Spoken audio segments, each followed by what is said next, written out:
قال النبي صلى الله عليه وسلم: إذا وجدت المرأة في المنام ما يجد الرجل فلتغتسل. صحيح الجامع.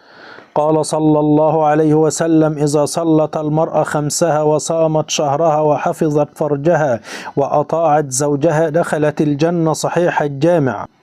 قال النبي صلى الله عليه وسلم: الجن ثلاث أصناف، فصنف لهم أجنحة يطيرون بها في الهواء، وصنف حيات وكلاب، وصنف يحلون ويظعنون. صحيح الجامع. قال النبي صلى الله عليه وسلم: من كان له ثلاث بنات أو ثلاث أخوات أو بنتين أو أختين فأحسن صحبتهن واتقى الله فيهن فله الجنة. صحيح الترغيب. قال النبي صلى الله عليه وسلم: لا صلاة لمن لم يقرأ بفاتحة الكتاب. صحيح البخاري. قال صلى الله عليه وسلم: إذا آتاك الله مال فليرى أثر نعمة الله عليك وكرامته. صحيح الجامع. قال صلى الله عليه وسلم: ليس المؤمن بالطعان أو اللعان أو الفاحش أو البذيء.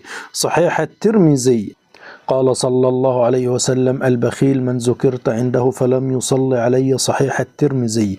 قال صلى الله عليه وسلم: أيما مسلم شهد له أربعة بخير أدخله الله الجنة. فقلنا: وثلاثة؟ قال: وثلاثة. فقلنا: واثنين؟ قال: واثنين. ثم لم نسأله عن الواحد. رواه البخاري.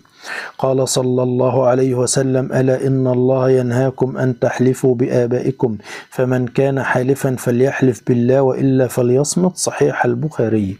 وقال النبي صلى الله عليه وسلم: كلمتين خفيفتين على اللسان ثقيلتين في الميزان حبيبتين إلى الرحمن، سبحان الله وبحمده سبحان الله العظيم. صحيح مسلم. قال النبي صلى الله عليه وسلم: مروا أولادكم بالصلاة وهم أبناء 7 سنين واضربوهم عليها وهم أبناء 10 وفرقوا بينهم في المضاجع. صحيح أبو داود. قال صلى الله عليه وسلم: لا يمنع جاره أن يغرس خشبة في جداره. صحيح البخاري. قال صلى الله عليه وسلم: اسمعوا وأطيعوا وإن استعمل عليكم عبدا حبشي كأن رأسه زبيب. رواه البخاري.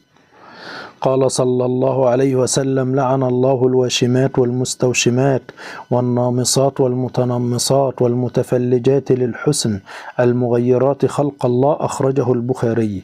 قال: نهى صلى الله عليه وسلم عن التحريش بين البهائم. رواه أبو داود. قال صلى الله عليه وسلم: مثل الذي يذكر ربه والذي لا يذكر ربه مثل الحي والميت. صحيح البخاري. قال صلى الله عليه وسلم: وإذا استيقظ أحدكم من نومه فليغسل يده قبل أن يدخلها في وضوئه، فإن أحدكم لا يدري أين باتت يده. صحيح البخاري.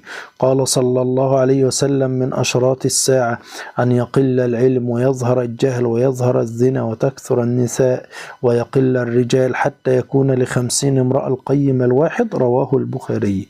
قال صلى الله عليه وسلم: الجن 3 أصناف، فصنف لهم أجنحة يطيرون بها في الهواء، وصنف حيات وكلاب، وصنف يحلون ويظعنون. صحيح الجامع. وقال صلى الله عليه وسلم: اللهم إني أعوذ بك من زوج تشيبني قبل المشيب. الحديث في السلسلة الصحيحة. وقال النبي صلى الله عليه وسلم: إذا أويت إلى فراشك فاقرأ آية الكرسي لن يزال عليك من الله حافظ ولا يقربك شيطان حتى تصبح. صحيح البخاري. قال صلى الله عليه وسلم: أكثر خطايا بني آدم في لسانه. صحيح الترغيب. قال صلى الله عليه وسلم: من سره أن ينجيه الله من كرب يوم القيامة فلينفس عن